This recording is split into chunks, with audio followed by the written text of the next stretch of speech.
What's good, everybody? NicMakesPlays here. Today, I'm going to go over my Nocturne Dyna Nightfall deck. Yes, you heard that right. Nightfall's back, baby!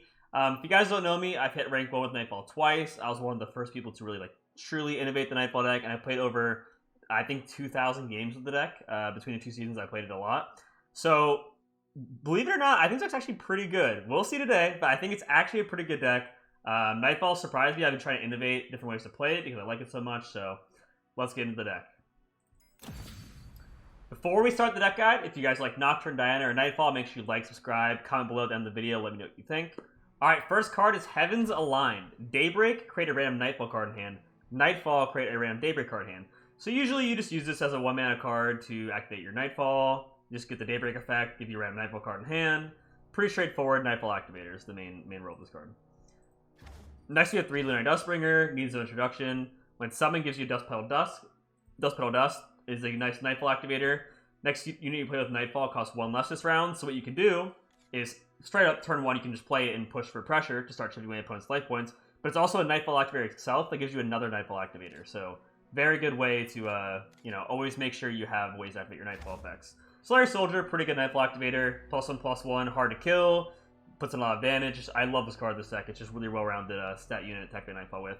Stygian Onlooker puts in huge damage. Nightfall, give it +2/+0 and Fearsome this round. Helps level Nocturne really fast. You play multiples of them. It's just a 1-mana Decimate if it goes through, so very good leveling Nocturne, Diana, and putting on damage. Next we have Diana. Diana, one of the best cards in the deck, if not the best card in the deck. So you can use her as a Nightfall activator by playing her first, or play her after you use Nightfall activator by playing her second. And either way, you'll get her Nightfall effect. She got buffed recently to where if she sees anyone use Nightfall, she gets Challenger. You can use her to clear away enemy units in the early game, kind of get the good board control. Then she levels easily, starts getting +2/+0 whenever you use Nightfall. So she can clear big threats such as Victor, Vi, Aphelios, stuff like that. And her champ spell is also Pale Cascade.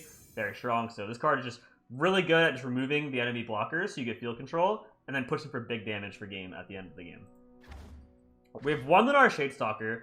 You can use 1, 2, or 3. I can only fit 1, really. I wanted to have it in the deck, especially with Stalking Shadows. It's a nice option to get multiples up to go for elusive damage, but pretty straightforward. Nightfall, grant me elusive. 2-mana 2/3, good stat line, and helps level Nocturne when she attacks. 3 Pale Cascade, pretty straightforward. +1/+1, Nightfall, draw a card. Helps level Diana, very good.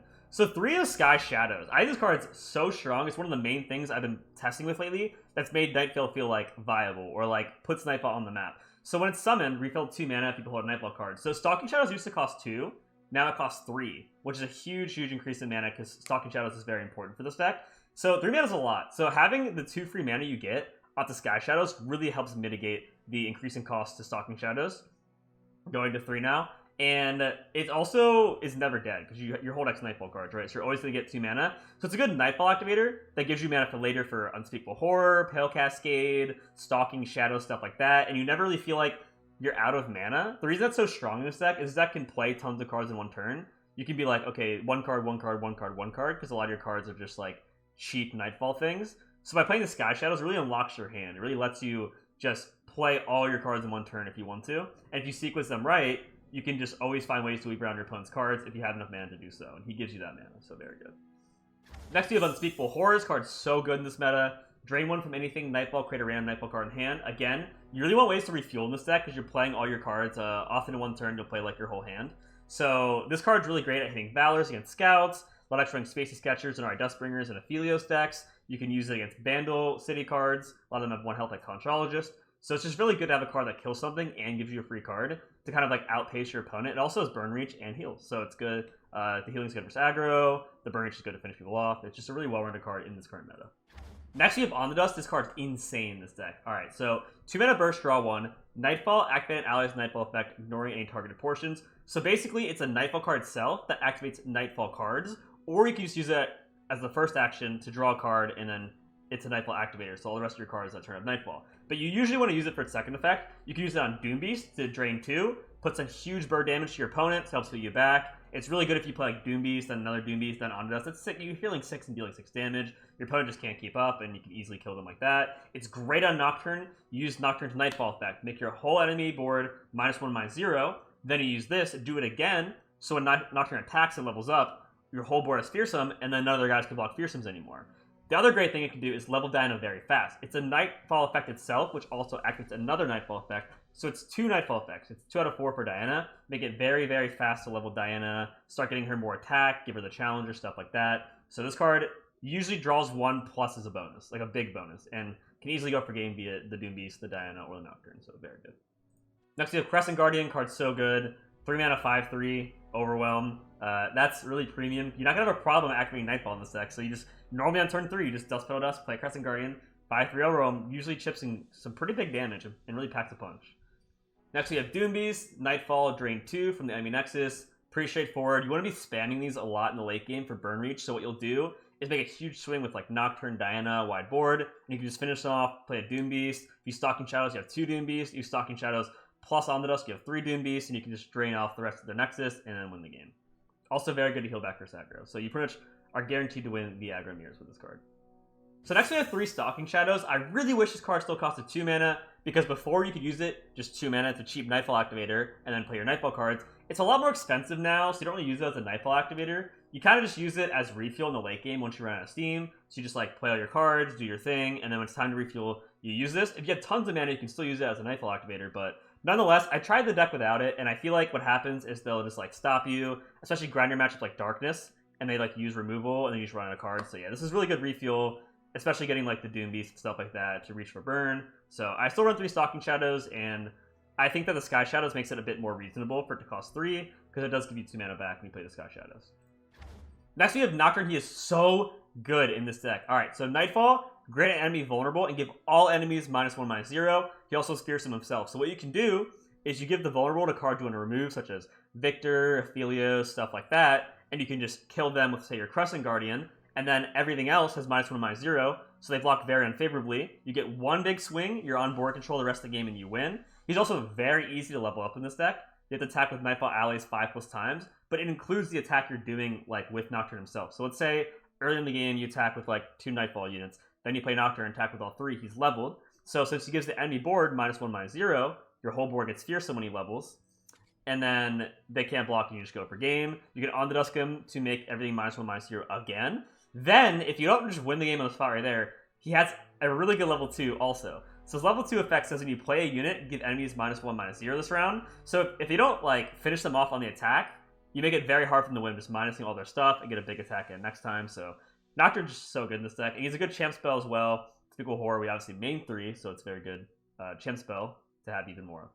Last but not least, we have Moonlight Affliction, a card I'm experimenting with. So silence 2 enemy units this round. This is very, very good against cards like Vi, like Victor, like Pantheon, which are pretty much everywhere in this meta, so it's very important to have these silencing, as well as Nightfall that can't block. The reason that's so good is you just use it on your open attack. So your turn starts, you have a board, whatever, you just use like Duskpell Dust, Heaven's Align, Stalking Shadows, and you play Moonlight Affliction, 2 other units can't block, you attack for game, you can use Diana to hook 1 away, and all your other units get through, and it's an easy way to push for game, so very good. I want to mention I'm experimenting a lot with this deck right now. There are tons of ways to play it. One card I like a lot is Fading Memories, so you can definitely run 3 of those if you like that. I'd say experiment. I think Nightfall has a lot of cards that have potential, so definitely make sure that you try them all out, and this is the build I'm going to be going with today for today's video, so let's get into the first game. Alright, we're playing a Master's Ladder up against Yordles and Arms, what most people consider the best deck in the game right now. Let's see what we can do. So a really good opening hand is Lenara Dustbringer and Diana. We drew both of those. You only need 1 Dustbringer. Your hand can be pretty redundant or like dead of power. You need more like power. You just need 1 Dustbringer for the Duskpell Dusk and you're usually good to go. So we already have Dustbringer, we already have Diana. The Sky Shadows could be good, just to give us mana for later. I could think about Unspeakable Horror this matchup to kill their Boon Baboon. Stygian Onlooker is good actually to put on some pressure as well. So overall, pretty decent hand. We have refuel as well. Do I want to use Diana next turn? Probably not. I think what I'm going to do is use this Dustbringer itself as a Nightfall activator, and then play Stygian Onlooker. Funny enough, we can actually play both Onlookers this turn.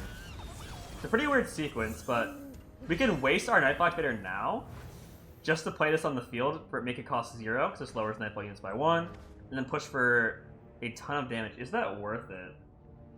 It kind of is. That's a lot of damage. Let's just do it, put on the pressure. Usually a play I wouldn't make, but I'm going to make it this time around. Alright, so he's going to block 1 and they'll take 6. This puts us ahead on the damage race, which I like a lot, considering his deck doesn't have healing. Now the scary thing is if he just has Lulu plus Flame Chompers next turn, then he'll get board control back pretty fast. I'm gonna hope for something like the Sky Shadows, or just like ways to get our mana back. Cheap Nightfall activators are also good. We might just pass this turn. Passing's fine just to bank the mana. Okay, so there's Scrappy. It's fine. Let's see if he has the Lulu. Lulu really strong with Flame Chompers, making a 4/4 Challenger. And you can just discard it, so it comes out for free essentially. It's a free 4/4 Challenger with Lulu.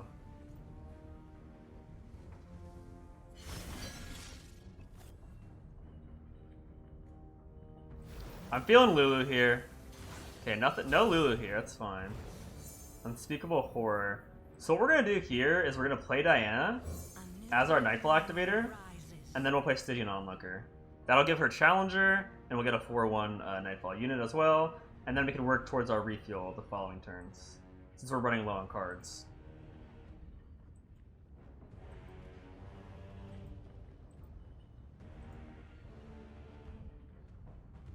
So he has a lot of mana to work with here. 7 mana. Alright, that's pretty good. Getting closer to his Yordles and Arms requirements of playing 4 different regions. Diana can clean that pretty well, though. I think he's gonna have Mystic Shot here, but then we can just level her up, so it's fine. So get excited. So even if we level her up, she'll still die. If we had Pale Cascade, this is really risky, because she would live with Pale Cascade. That was definitely a risky play by him, but his hand must be awkward or something. That's fine. So we already have all 3 of our Stygian Onlookers, I believe, so we can't hit it off this. I think we still want to use it this turn while our mana is efficient. So even hit any 1-drop, we can push for damage. Okay, so we got the Sky Shadow, that's fine. Get more mana for later, it's also a Nightfall activator. So here, we'll just push for damage. He'll block that. If he wants the Flame Chopper, it's up to him, but if he doesn't, he takes 4 damage, which really matters a lot in this deck. With no healing, every damage counts against Nightfall. Alright, so he's gonna keep this. It's a very good combo piece with Lulu and with the Yordles and Arms, so I understand why he didn't block with it. There's the Pale Cascade. Could have kept Dino alive last turn, but better late than never, you know? That's totally fine by us. So let's see what he has. Is it Yordle Captain? He probably would have played Yordle Captain last turn, though. I think he has a lot of spells in his hand, but he would have used Pokestick as well. Boom Baboon. That's a really good card for us to kill with the Unspeakable Horror, so I like that. We'll play this here. I'm gonna play the real one instead of the ephemeral one, because I feel like he might not make an offensive swing this turn that's like too crazy. I like using the ephemerals as blockers during impactful turns. Here you could just pass and it's not a big deal. Alright, I'm gonna go ahead and Unspeakable Horror, kill that and see what we get. Could determine the rest of this turn or next turn. Doom Beast, that's pretty good. That's pretty good. Give us the reach we need to finish off the game. Alright, we'll pass here. We'll lose 1 mana, but he'll lose 2 damage as an attack. It's fine. And I want to make sure we also have our units safe in case he has, like, a Ram suit up. They don't play that, or like a buff or something. It's just safe to not have our Crescent Guardian die here because he's putting a lot of damage. Ooh. Moonlight Affliction. We don't have a way to open attack and do it immediately, so we'll have to develop. But we can give ourselves some more mana, which is nice. We have 7, so we can actually do Moonlight Affliction and Pale Cascade. Do we use the Moonlight Affliction, though, is the question. We would be pushing for a lot, but I think that he has a lot of spells in hand to stop us. So how much damage are we really pushing here?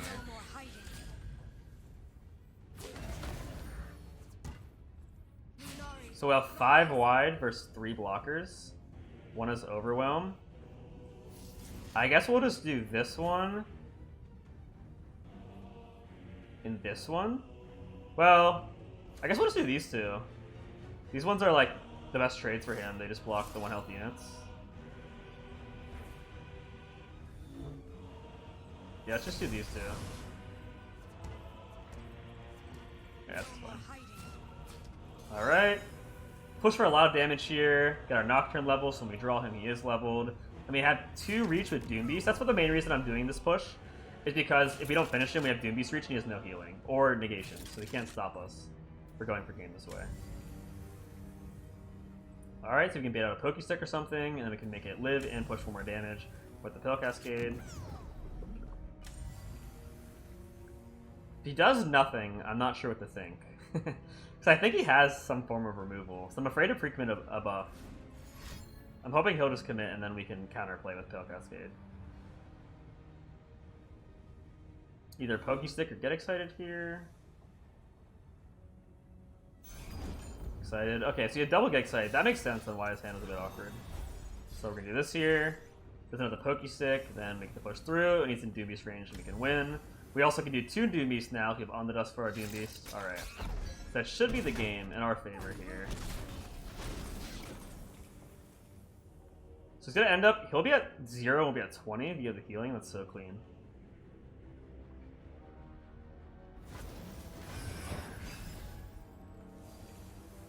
Alright, there's our Nightfall activator, so we have Nightfall activator. We play the Doom Beast, and then we're good to go. Alright, play Heaven's Line, see what we get. We'll go ahead, play the Doom Beast, and it should be GG. They don't have any negation in these regions, so should be good to go.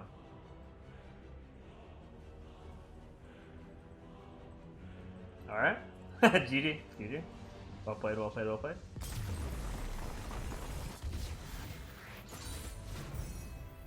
Alright, we're playing Master Ladder here. Against a Zero Aurelia, a deck that's been doing really good since the recent Azir buff. So let's see what we can do. I want a mulligan here for our Dustbringers, our best opening. It's a 1-drop that also gives us a Duskbell Dusk for later, and Diana, because Diana's just the strongest card in the deck. Comes out early and starts commanding the board, so you just never lose field control from there. We drew both. It's a good sign, we drew both. 2 Diana, interesting. So we use that one for Pale Cascade. I'm down to just play this now, just so we can open attack next turn and ping for 2. Every damage counts for Nightfall. We have a lot of burn reach with the Doom Beast, so that's good. Ooh, do we play that? I don't think so. I think we're just gonna bank mana and make a huge push on our next attack token. Probably gonna play Emperor Dais here. Okay, passes. That's fine. Maybe Azir Aurelia comes out soon. All right. So we can play Diana here because Diana now gains Challenger if another Nightfall is activated anywhere else. Buff in the last few patches, which is huge for her. So we can just play her down without having to activate Nightfall first. Alright, so we have a lot of options here, and I mean a lot. Nocturne should be strong against this. Let's just play Dust Petal Dusk and see what he does here. He'll probably just pass back, because obviously we just lose Dust Petal Dusk if he passes back, but might be baited into playing something more. We'll see. Interesting. Alright, so we'll play Stygian Onlooker. Try and push this Fearsome. Generally good against the Azir Aurelia that don't have many Fearsome blockers. We can also play Nocturne. Backed up by a Pale Cascade. So we're going to take both in case he has a combat trick. Really don't want him to be able to just kill our units for free. What we can do here is we can put Vulnerable, honestly, we can just put it on... We can truly just put it on Azir and just try and kill Azir. I'm a bit afraid of Defiant Stance though, Homecoming, Livonia, stuff like that. But we'll see what happens. Yep, there's a Defiant Dance, kind of expected that. Not the biggest deal ever. I think that's fine. So we can block with this now that we know he has no more combat tricks, he's tapped out. Save some health here so we don't fall too behind on tempo. We can go ahead. With Pale Cascade, we can clean up Azir, which is huge for us. And we can also use our Diana to get rid of his Ribbon Dancer, I believe her name is. Alright. Pretty good exchange so far. We have 2 out of 5 on Nocturne. We have another Fearsome, and we can definitely just try and go for game. Or get close to our next attack token. Okay. We'll play the Sky Shadows here. Get some mana back. Also, Doom Beast is nice. To heal back, so we're not in range of lethal. He only has 2 mana here, so I'm not too afraid of what he can do.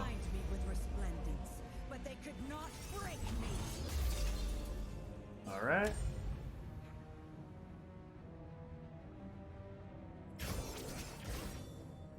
So we have some pretty good blockers here. Yeah, I was expecting Ribbon Dancer to buff these guys. He's tapped out again. I'm not going to block with Diana, so I'm down to just block with her now to save 1 health. That's fine. Alright, looking pretty good. It attacks with these 3, that makes sense. We can't block the elusive, we know elusive blockers. We can Pale Cascade and block one of those. That feels pretty worth it. So how much mana are we going to have next turn? We're going to have 2 plus 6. So we can actually play Onlooker into Nocturne to On the Dusk. I like that. So maybe I just block to save health and try and get the most damage possible we can with our board. So yeah, we'll just block like this. Really, Divine Dance could be kind of annoying, but not the end of the world. Especially without Azir on the field anymore.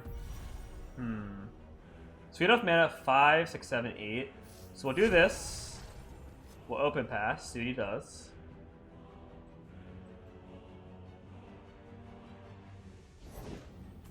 Keeper? Okay. Play the Stygian Onlooker here. Gets Diana her ability, and now he's a 4-1 Fearsome. Next will be Nocturne.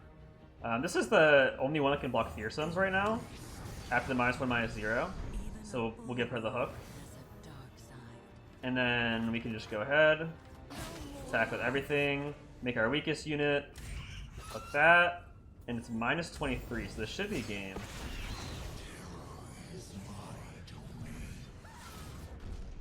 Our whole field has Fearsome. We also could have done On Dusk again on Nocturne and just not even tried to hook that, but I think I'd rather get rid of that anyway. It has Elusive, we don't go block for that right now. Also, Simulate Affliction, pretty good defensively and offensively. So I think it's pretty hard for him to find game even if he does live.